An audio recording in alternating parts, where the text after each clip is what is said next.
আল্লাহর রসুল বলছিলেন যে এক সময় আসবে সারা দুনিয়ার সমস্ত বেদিনী শক্তি মুসলমানকে দুনিয়ার থেকে নিঃশেষ করার জন্য, সুস্বাদু খানার জন্য যেরকম মানুষ দস্তরখানে ভাঙ্গা পড়ে, এরকম সারা দুনিয়ার মানুষ ভাঙ্গা পড়বে। তো সাহাবা জিজ্ঞাসা করছে, ইয়া রাসূল আল্লাহ, ওই দিন কি আমাদের সংখ্যা কম হবে? তো বলছে, না, তোমরা সংখ্যা অনেক হবে। আজকে 200 কোটি মুসলমান,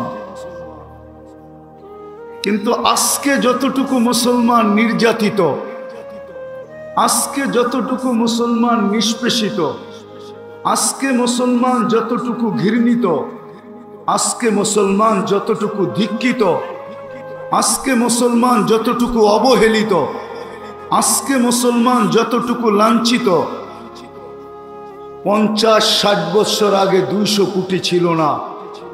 মনে হয় বর্তমানের তুলনায় মুসলমান 100 গুণ কম লাঞ্ছিত ছিল, বঞ্চিত ছিল, দীক্ষিত ছিল, ঘৃণিত ছিল, কম ছিল, কিন্তু আজকে যতটুকু এতটুকু ছিল না।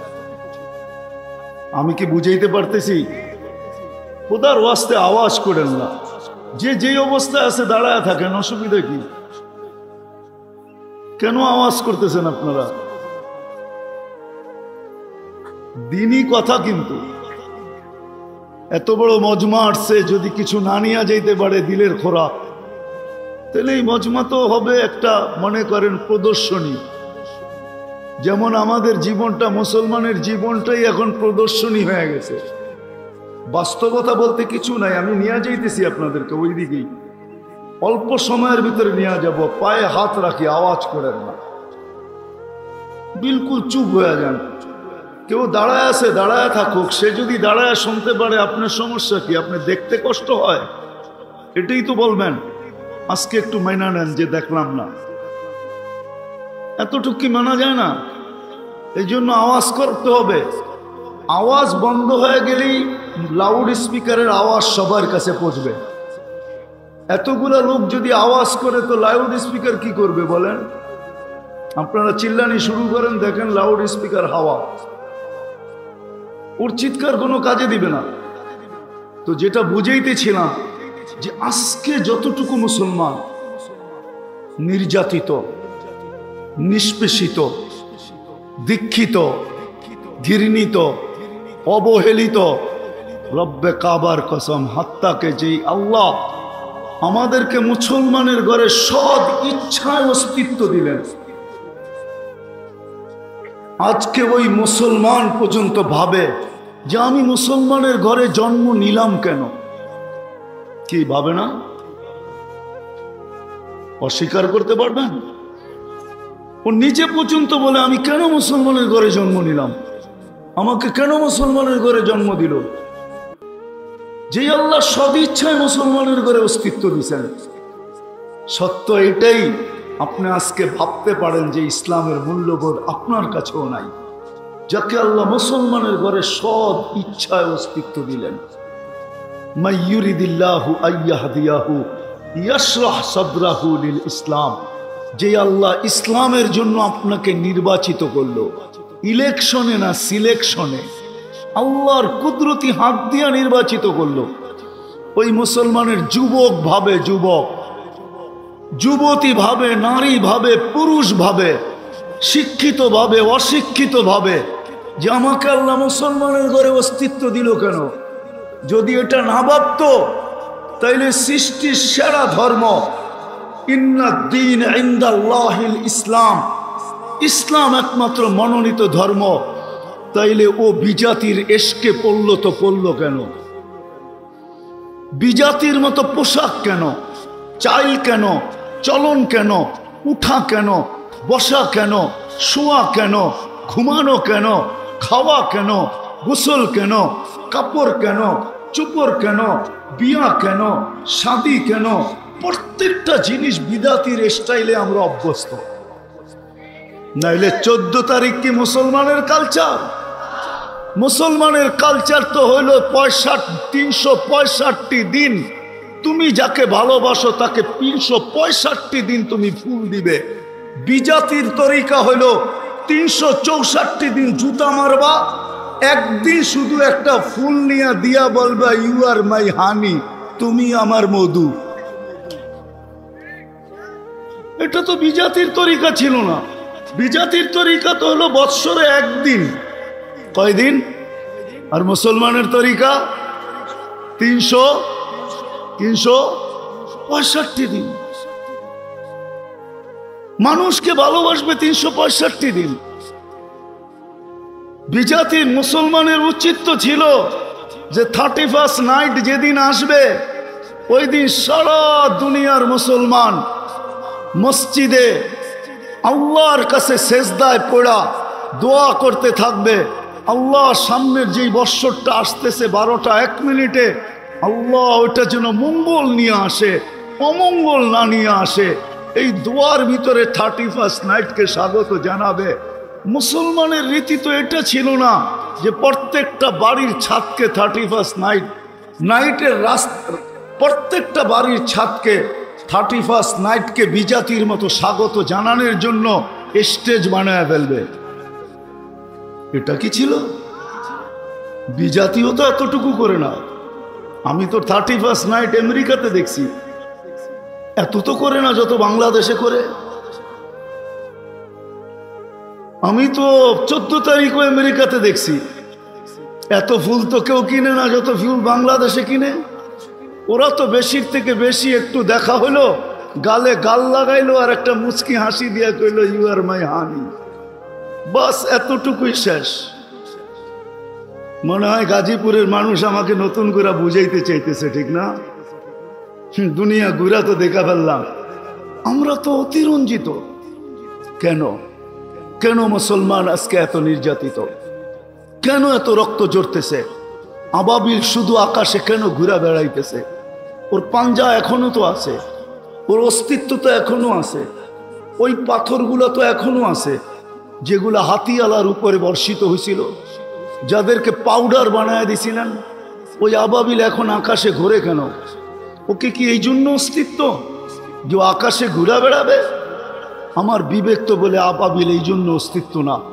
আবাবিলের অস্তিত্ব এই জন্য ছিল যখনই ইসলামের বিরুদ্ধে হাতি আসবে, আল্লাহ রসুলের বিরুদ্ধে হাতি আসবে, তো আবাবিল নিজের ইচ্ছায় পাঞ্জায় ওই পাথর উঠাবে আর ওই হাতিওয়ালাদের উপরে মারবে আর ওদেরকে পাউডার বানায় দুনিয়াকে দেখায় দেবে।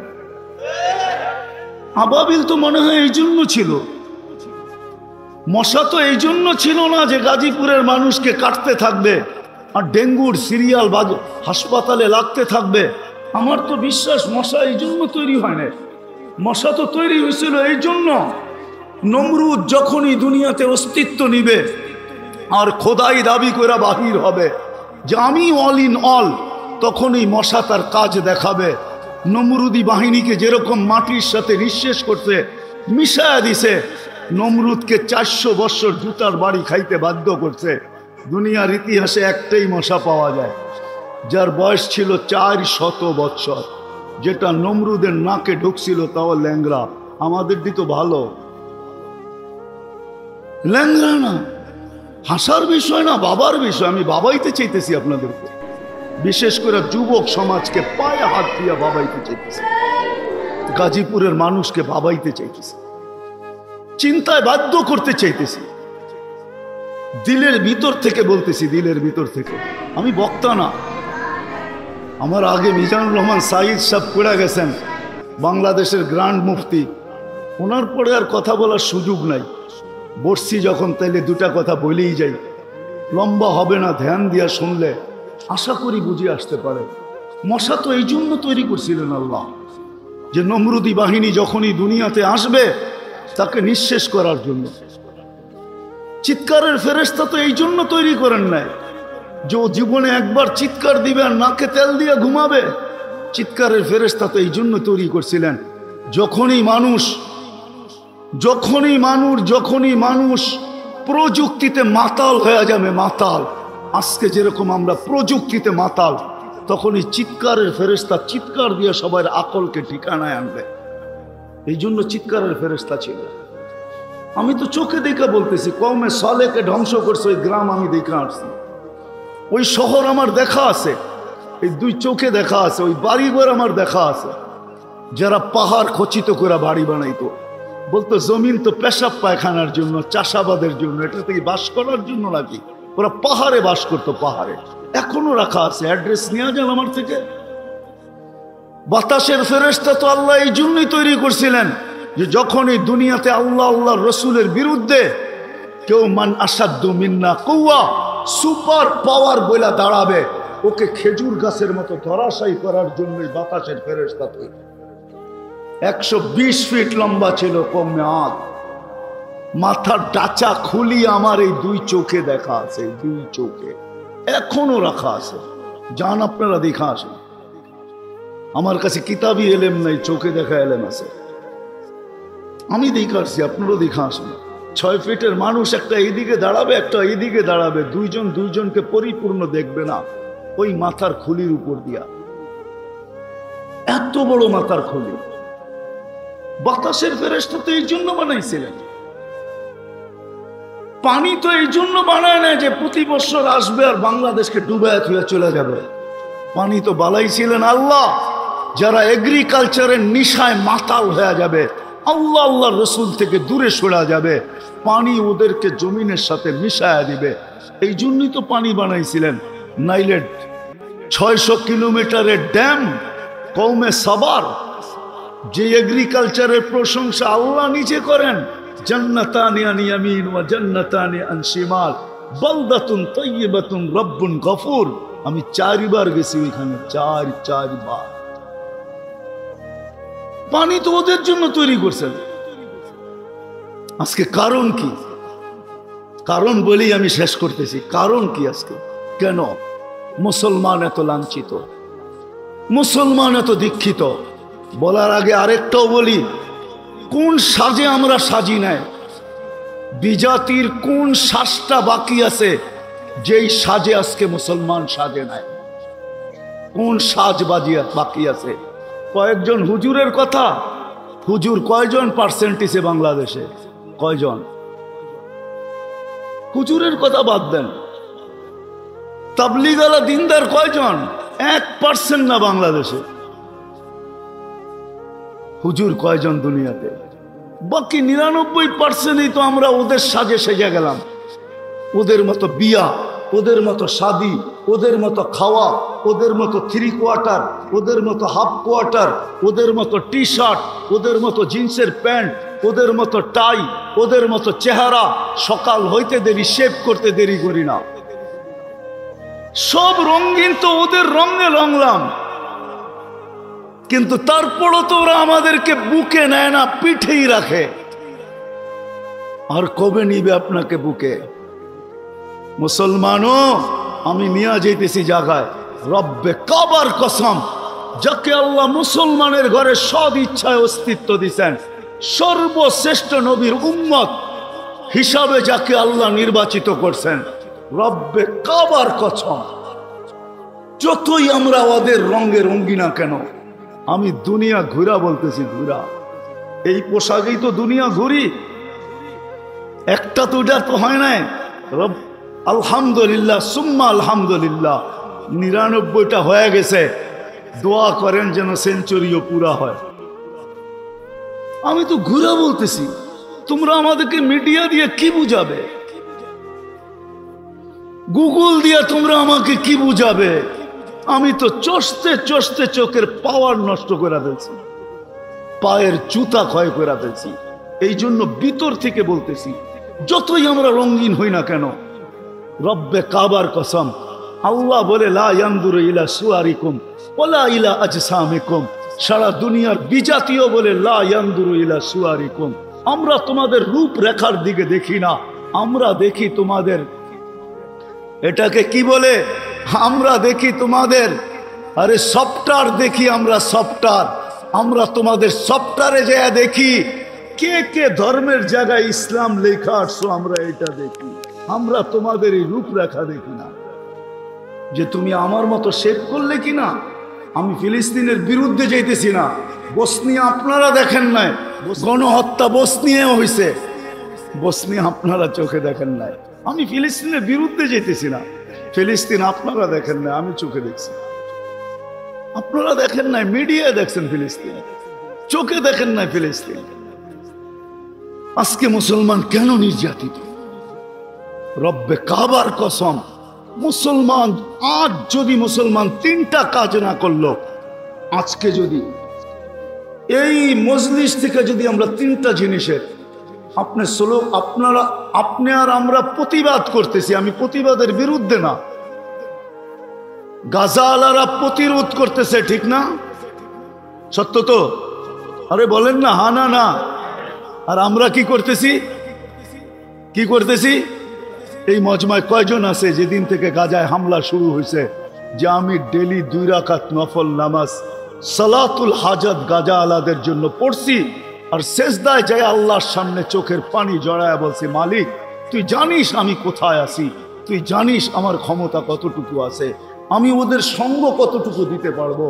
মালিক আমি তো যাইতেও পারবো না, সঙ্গ দিতে পারবো না, আমার হাত পাও বাঁধা, শুধু মুখটা খোলা, আমি প্রতিবাদ করতে পারি, কিন্তু মালিক আমি প্রতিবাদের সাথে সাথে 2 রাকাত সালাতুল হাজত পড়া তোর দুয়ারে আর্তনাদ করতেছি, মালিক তুই একটু মেহেরবানি করে নাই মাস। কয়জন হাত উঠাইতে পারবেন? প্রতিবাদী স্লোগান দিতে তো অনেক অভ্যস্ত, ঠিক না? বলেন কয়জন হাত উঠাইতে পারবেন? হুজুররা সহ বলেন। রাগ হয়ে গেলেন?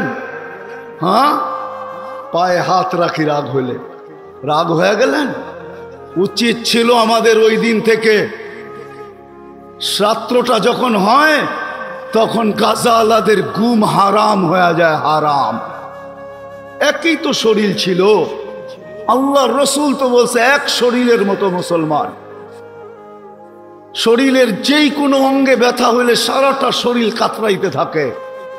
গাজায় মানুষ রাত্রে ঘুমায় না, আপনি বাংলাদেশে ঘুমান তো ঘুমান কি কইরা?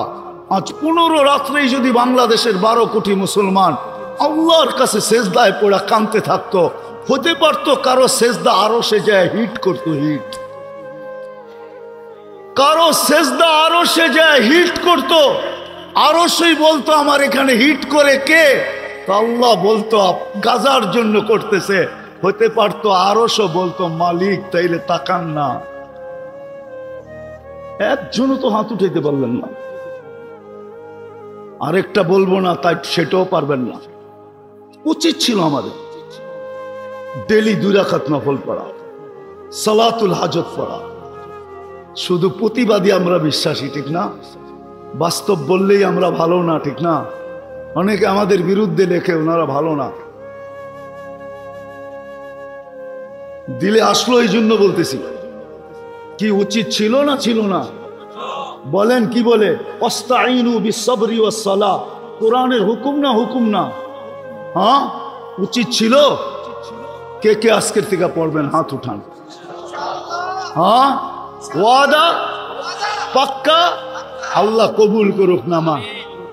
উচিত ছিল আমাদের ডেলি 1 টাকা গাজার জন্য সদকা করা। আর সদকা তো তারুদ্দুল বালা। মালিককে নামায় নিয়ে আসেন না, আপনি কতক্ষণ লড়বেন? খুলিকাল ইনসানু যায়ীফা ওয়া হুয়াল কাবিয়ুল আজিজ। শক্তিশালীকে নামায় নিয়ে আসেন না। 1 টাকা কয়জন সদকা করছি? উচিত ছিল ডেলি 1 টাকা সদকা করা।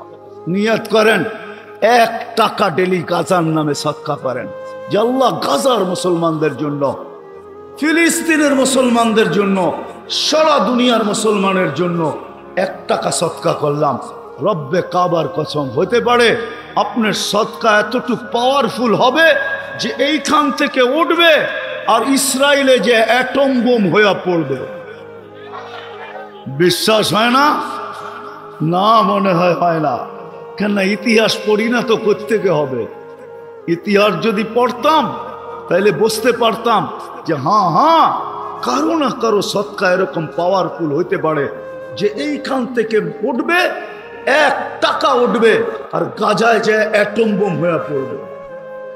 সারা দুনিয়া তাক লেগে যাবে, এটা কোত্থেকে আসলো?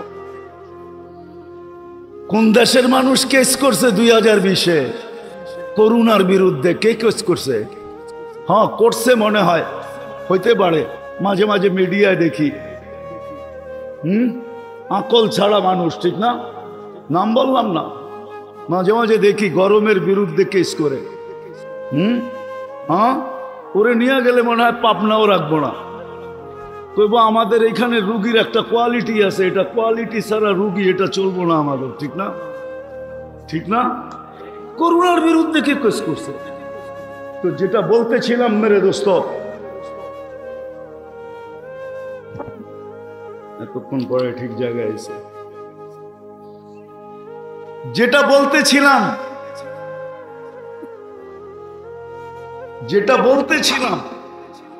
বলতেছিলাম যে যাকে আল্লাহ মুসলমানের ঘরে সদ ইচ্ছায় অস্তিত্ব দিছে আর মুহাম্মদুর রাসূলুল্লাহর উম্মত বানাইছে, রব্বে কাবার কসম, কোরআন আমাকে বলে। আজকে হয়তো আমিও ভাবি মুসলমানের ঘরে জন্ম নিয়ে কি লাভ হইল, কিন্তু একদিন আসবে অবশ্যই যেদিন সারা দুনিয়ার কাফের জাহান্নামে যাওয়া মুসলমানদেরকে টিটকারি করবে, ব্যঙ্গ করবে যে ইসলাম তোমাদেরকে কি কাজে দিল।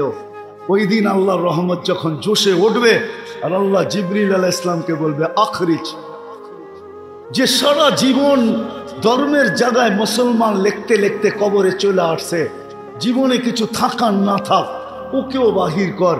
যখন বাহির করবে তো সারা দুনিয়ার কাফের চিৎকার দিবে লাউ কুন্না মুসলিমিন, হায় আমরা যদি নামদারি মুসলমান হইতাম। ওই দিন বুঝে আসবে ইসলামের মজা, চিরদিনের জন্য দুজক থেকে বাহির হবে, চিরদিনের জন্য জান্নাতে যেয়ে ঢুকবে। আজকে যদিও নাকি আমরা ভাবি উম্মতে মুহাম্মদী হয়ে লাভ হইল কি, কিন্তু না, আজকে হয়তো বুঝে আসতেছেন।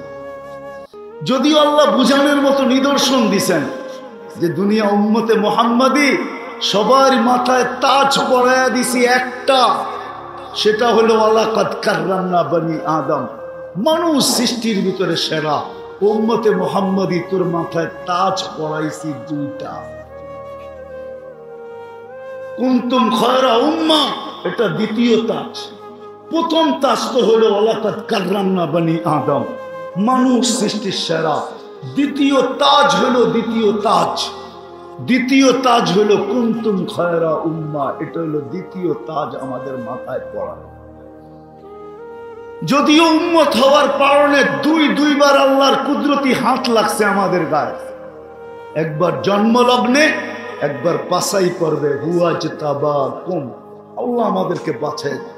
যুবক জানো না তোমাকে উম্মতে মুহাম্মদীর অন্তর্ভুক্ত করার জন্য আমি তো আমারটা দিয়ে বুঝাইতে চাই। আমার মনে হয় লক্ষ কোটি মানুষকে আল্লাহ কুদরতি হাত দিয়া বাছাই করার পরে আমি যখন কুদরতি হাতে উঠছি তো আল্লাহ আমাকে উম্মতে মুহাম্মদীর অন্তর্ভুক্ত করার, যখন কুদরতি হাতে আমি উঠছি, না হইলে কোটি মানুষকে আল্লাহ কুদরতি চোখ দিয়া দেখছেন, পছন্দ হয় নাই। আমার উপরে যখন কুদরতের চোখ পড়ছে তো আল্লাহ কুদরতি হাত দিয়ে মুহাম্মদ রাসূলুল্লাহ আজকে বুঝে আসতেছে না, কিয়ামতের মাঝে বুঝে আসবে। আজকে মুসলমান নির্যাতিত হওয়ার জন্য, নিষ্পেষিত হওয়ার জন্য সবচেয়ে বড় কারণ তিনটা, আর কিচ্ছু না। মুসলমান এখনো তওবা করে ফিরে নাই, যদিও বারবার সিগন্যাল দিতেছেন লিউযীকাহুম বাযাল্লাযী আমিলু লাআল্লাহুম ইয়ারজিউন, যদিও কোরআন চিৎকার দিতেছে মুসলমান তওবা কর, ফিরায়, কিন্তু মুসলমান এখনো ফিরতে চাইতেছে না। আমি আজকের এই মজমাকে বলবো, পায়ে হাত রাখা চলেন এই মজমা আজকে আমরা মনের থেকে আল্লাহর কাছে তওবা করি যে আল্লাহ আর আমাদের দিলে বিজাতির ভালোবাসাকে আমরা স্থান দিব না, বিজাতির ইশক মোহাব্বত ভালোবাসা আমরা আমাদের দিলের ভিতরে স্থান দিব না, বাহির করে দিলাম। আল্লাহ তওবা করতেছি, এতদিন আমরা আসক্ত ছিলাম, ওটার থেকে তওবা করলাম। রাজি তওবা করতে? হ্যাঁ, আল্লাহ কিন্তু প্রথম আকাশে এখন তাকায় আছে, শুধু তাকায় নাই, ডাকতেছে হাল মিন মুস্তাগফির ফাগফির আল্লাহ, কে আসিস? হায় হায়, জানি না বুঝবেন কি বুঝবেন না। সারাদিন হাত প্রসারিত করে বসা থাকে যে কেউ আসুক আর তওবা করো। রাত্রের 3 ভাগের 1 ভাগ পর্যন্ত হাত প্রসারিত করে বসা থাকে যে কেউ আসুক আর তওবা করো। 3 ভাগের 1 ভাগ যাইতে দেরি, আল্লাহ নাইমা আসতে দেরি করেন না। আমাদের দিকে তাকায় না, বন্ধুর দিকে তাকায়, বন্ধুর দিকে। কেননা বন্ধুর সাথে প্রতিশ্রুতি দিছি বন্ধুকে লজ্জিত করব না, বন্ধুকে লজ্জিত করব না, রাজি করে ছাড়বো। উম্মতকে যদি মাপ না করলাম, উম্মতকে যদি মাপ না করলাম, উম্মত যদি মাপ না পাইলো, তাইলে বন্ধু লজ্জিত হয়ে যাবে। এই জন্য 3 ভাগের 1 ভাগ পর্যন্ত হাত প্রসারিত রাখেন, তারপরে আর প্রসারিত করেন না। প্রথম আকাশে নাইমা ডাকতে শুরু করেন হাল মিন মুস্তাগফির। এখন কিন্তু ডাকতেছেন, রাজি তওবা করতে? হাত উঠায়া বলেন তাইলে যে বিজাতির ইশক আর মোহাব্বত থেকে তওবা করলাম। সত্য পাক্কা দিলের ঠিকানা, মান মুখের ঠিকা না? মান তাইলে দিলের ঠিকা হলে আমি বলতে পারি কসম খায়া গুনাহ মাফ। আর যদি মুখের ঠিকা হয় তাহলে আব্দুল কাদের জিলানীর কথা সত্য। বিবেকটা দিয়ে একটু চিন্তা করা উচিত যে আপনার আমার প্রস্তুতি কতটুকু, প্রস্তুতি কতটুকু, কতটুকু প্রস্তুতি নিলাম। প্রস্তুতি নেওয়ার জন্যই তো আপনার ভাগ্য খুলে দিছিলেন, বেশি কিছু তো দরকার ছিল না। আমি একটাই দেখাইতেছি, উম্মতে মুহাম্মাদি বানায় আপনাকে ভাগ্য খুলে দিছিলেন, উম্মতে মুহাম্মাদি হিসাবে নির্বাচিত করা আপনার আমার ভাগ্য কপাল খুলে দিছিলেন। এতটুক করলেই হইতো, কিন্তু করে তো না কেউ। ফামান জাআলাকা দামা, বলো তোমাকে রক্তে রূপান্তরিত কে করলো? ওমান জাআলাকা মুদগা, রক্তপিণ্ডতে রূপান্তরিত কে করলো? ওমান জাআলাকা ইযামা, তোমার কঙ্কালটাকে তৈরি করলো? ওমান জা কাসা আলাইহি লাহমা, নিখুঁতভাবে গোশত আর চামড়ার আবরণ কে চড়াইলো? আমা কুনতা সাগীরা, তুমি কি ছোট ছিল না? ফামান কাব্বারা, তোমাকে বড় কোন কে করলো? আমা কুনতা যায়ীফা, তুমি কি দুর্বল ছিলে না? ফামান কাওয়াকা, তোমাকে সুঠামত্ব কে দিল? আমা কুনতা জাহিলা, তুমি কি অজ্ঞ ছিলে না? ফামান আল্লামাক, তোমাকে শিক্ষাকে দিল? আমা কুনতা মিসকিনা, তুমি কি মার পেটের থেকে অসহায় আসো নাই? ফামান আগনাকা, তোমাকে স্বয়ং সম্পূর্ণ কে করলো? এখন তো বলি আল্লাহ, কিন্তু সারা দিনেও তো 100 বার আল্লাহ বলি না, ঠিক না? বলেন তো। আল্লাহ বলে তুমি নিশ্চয় ছিলে, তোমাকে স্বয়ং সম্পূর্ণ কে করলো? তারপরে আল্লাহ একটু খোলেন যাতে বিবেকে লাগে, তো আল্লাহ একটু খোলেন।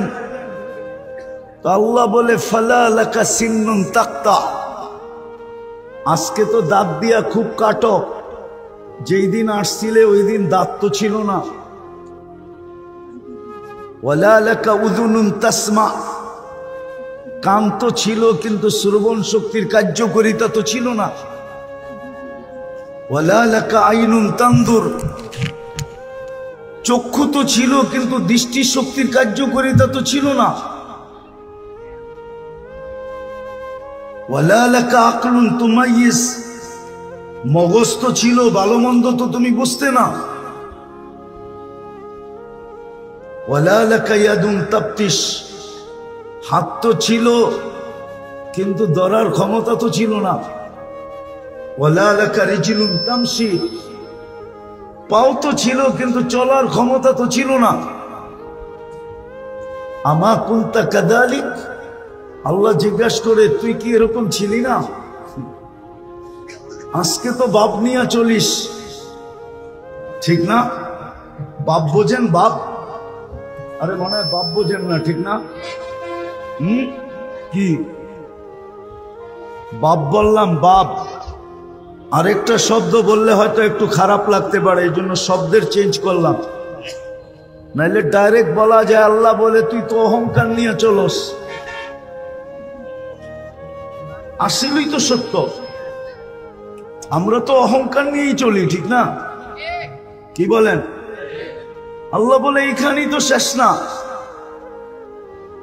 24 ঘন্টা তোমাকে সুরক্ষিত করি বিদায় তুমি সুরক্ষা করি বিদায় তুমি সুরক্ষিত। আচ্ছা একটা উদাহরণ দিই, মনে হয় 2 দিন আগেও আপনারা দেখছেন সমস্ত খবরে বাহির হয়েছে ঢাকা শহরে জানলা বন্ধ রাখো। মনে হয় 2-4 দিন আগে খবরে আসছে, নেটে আসছে, সবাই জানলা, ঘরের কি জানলা, কেননা ঢাকা শহর এরকম দূষণযুক্ত। কয়েকদিন আগে কুয়াশা ছিল না খুব, তো বলছে দূষণ এরকম যে জানলা বন্ধ রাখো। হতে পারে ঘরের ভিতরে দূষণ ঢুকবে, স্বাস্থ্যের জন্য ক্ষতিকর হবে। আর এরকম কথা ঢাকা শহরে আমি জন্মের পরের থেকে শুনতেছি। কিন্তু ঢাকা শহরে কি মানুষ কমতেছে না বাড়তেছে? হ্যাঁ হ্যাঁ, উচিত তো ছিল কমে যাওয়া।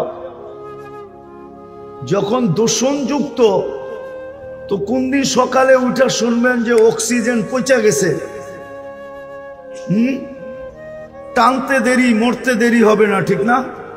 হ্যাঁ, তাহলে গুলশানের জমিনের দাম এত বাড়লো কেন? বলুক না ওনারা। গুলশান তো ছোটবেলা আমিও দেখছি, ওনারাও দেখছে মনে হয়। এত দাম বাড়লো কেন গুলশানের জমিনের? বাড়িদারারটা আরো বাড়লো কেন? ওটা তো এন্টারি জঙ্গল ছিল। বলেন, বাড়িদারা তো হলো ডিপ্লোমাজি, ডুন, সব এমবেসি এখানে। ওটা তো আরো বেড়ে গেছে। ধানমন্ডি এত বাড়লো কেন? ওটা তো বাজার ছিল, সবজি দানের বাজার, ধানমন্ডি। ধান বেচতে তো আমিও দেখছি চোখে, বড় বড় নৌকা লাগতো। বলেন, মতিঝিল এত বাড়লো কেন? ওইখানে তো ঝিলই আসিল, আর ছিল কি? নাইলে মতিঝিল হইল কেমনে? তো দিন দিন দাম বাড়তেছে, মানুষের সংখ্যা বাড়তেছে, ঠিক না? দূষণ বিজ্ঞান বাহির করছে, কিন্তু অক্সিজেন খারাপ হয়ে গেছে এটা বাহির করতে পারে নাই। পারছে নাকি? অক্সিজেন কি ঢাকা শহরের একটা পিউন না? হ্যাঁ না, পিউন না? হ্যাঁ না, মনে হয় বোঝেন নাই। দূষণ মানি, কিন্তু অক্সিজেন না, অক্সিজেনও দূষণ হলা।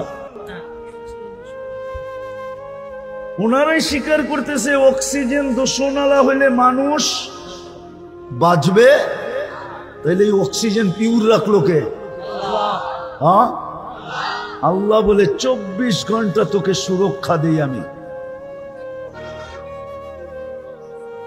24 ঘন্টা তোকে শুধু অস্তিত্ব দেই নাই, সাজাই নাই, 24 ঘন্টা আমি তোমাকে সুরক্ষা দেই, 24 ঘন্টা আমি তোমাকে সার্ভিস দেই।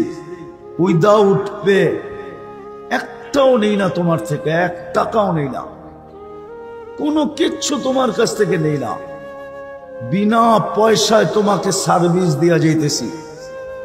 তারপরে আল্লাহ প্রশ্ন করতেছে, বল তুই 24 ঘন্টায় আমাকে কয়বার ডাকস? কয়বার আমার নাম নাও? আমাকে কয়বার ডাক? দেহটা তো আল্লাহ নিজের ইচ্ছায় আস্তে আস্তে আস্তে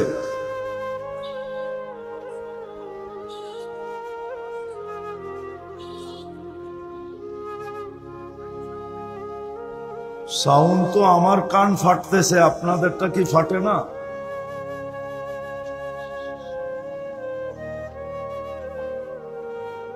শুনেন শুনেন, শয়তানও শুনতে দিবে না। কেননা যদি আপনাকে শুনতে দিত, যদি আপনাকে শুনতে দেয় ভালো মতে, তাইলে তো আপনি পুরস্কারের গাঠি নিয়ে উঠবেন, ওর সমস্ত পরিশ্রম বিফলে যাবে। আমি চিনি এটা লিপ টাচ, লিপ লিপ বোঝেন? আপনি কানেরটা নিয়ে আসেন, এরকম মনে করেন না আমি এটা চিনি না। এটা আওয়াজ টানবে না, ডাইনে গেলেও টানবে না, বামে গেলেও টানবে না। আপনি কানেরটা নিয়ে আসেন, এটার নাম হইল লিপ টাচ। বোঝেন না? বোঝেন না? এটা গায়িকার জন্য বানানো হয়েছে, গান গাওয়ার জন্য, ওয়াজ করার জন্য না।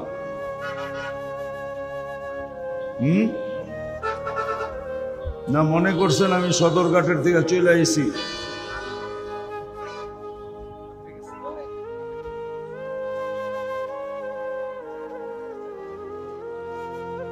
তো যেটা বুঝাইতেছিলাম, শয়তানও কিন্তু শুনতে দিবে না। কেননা যদি আল্লাহর হুকুম পুরা করলেন, তাহলে তো আপনি সওয়াবের গাঠি পাবেন, গাঠি। ও সইবে তো সইবে কি করা? ও তো আল্লাহর সাথে পাঙ্গা নিয়ে আসছে। পাঙ্গা বোঝেন? আরে ঢাকায় শব্দ বোঝেন? পাঙ্গা, যে একটাকেও জান্নাতে যেতে দিব না। আর যদি তাই না হইতো, ওর কথাই যদি সত্য না হইতো, তাহলে সারাদিন বুক করেন কাঠটা, কাঠটা বুক করেন। আপনি ট্যাক্সি চালান কার হাত দিয়া? মাইক্রো চালান কার হাত দিয়া? এই দেহটা কে দিছে? এটার উপরে ডেলি কয় টাকা বাজেট ব্যয় হয় জানেন? জানেন তো না? জানেন কয় টাকা বাজেট ব্যয় হয়? আপনার সংসারে মাসে বাজেট কত? 5 লাখই, 10 লাখই। মাসে যদি আপনি সংসারে 10 লাখ খরচ করেন, তো আমি তো আপনাকে একটা দিয়ে দেখায় দেব। কিডনি ডায়ালিসিস করতে নারায়ণগঞ্জে কয় টাকা নেয় বলুক তো দেখি, ওনাকে জিজ্ঞাসা করি। নারায়ণগঞ্জে কোনো ডায়ালিসিস সেন্টার নাই? আছে? নাই? নাই নারায়ণগঞ্জে কোনো ডায়ালিসিস সেন্টার? কয় টাকা নেয় একবার ডায়ালিসিস করতে? আরে বলেন না একটা। 5,000 বাদ দিলাম 4,000 নেয়, 4,000 বাদ দিলাম 3,000 নেয়। আল্লাহ তো ডেলি আপনার কিডনি ডায়ালিসিস করেন।